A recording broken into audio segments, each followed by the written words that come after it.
Hello geocachers, S. Gerbs here. Today in my geocaching adventure I'm going after some recently hidden caches along this bike trail. Now, a few years ago I streaked, which means I found a cache a day every day for 366 plus days. And when I was streaking, what would happen is if a new cache published, I would leave it and I would wait to find it and use it as a streak saver because more likely than not it would be there. And so I got in the habit of just leaving those newly published caches sitting there until I needed them in finding my streak. The problem is I no longer streak. In fact, I haven't streaked for over 2 years. And so I'm not used to going after newly published caches. And so I kind of had to force myself to get out and do that.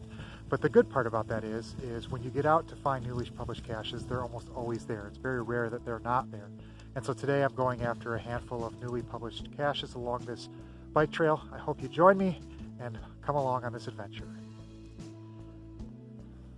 So one of the upsides about going after newly published caches is a lot of other people do as well. And so when you get to ground zero, you can usually find some geo trails. This one's pretty obvious.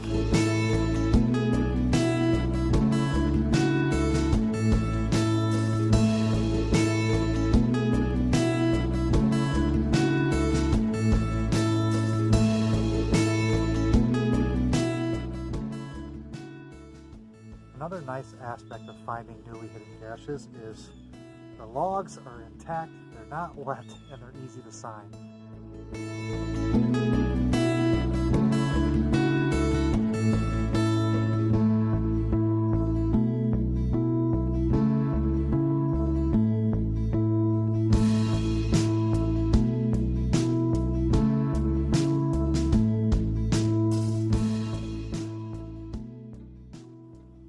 So I'm at the final hide here of the series, and one of the things that I really appreciated about this series is the consistency that the CO used in hiding these caches.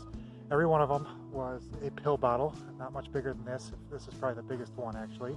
They were all wrapped in black electrical tape, zip tied to trees, and they were between 10 and 30 feet off the trail depending.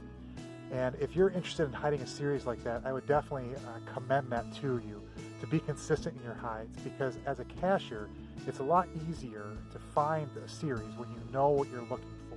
So in this case, even if the coordinates were off for these caches, which they weren't, they were all pretty solid, I knew what I was looking for. Well, I want to thank you for joining me on this geocaching adventure. I was able to find all 6 in this newly hidden series, and I'm going to give a favorite point for the series to the cache owner. So thanks again, and I hope to see you on the trail.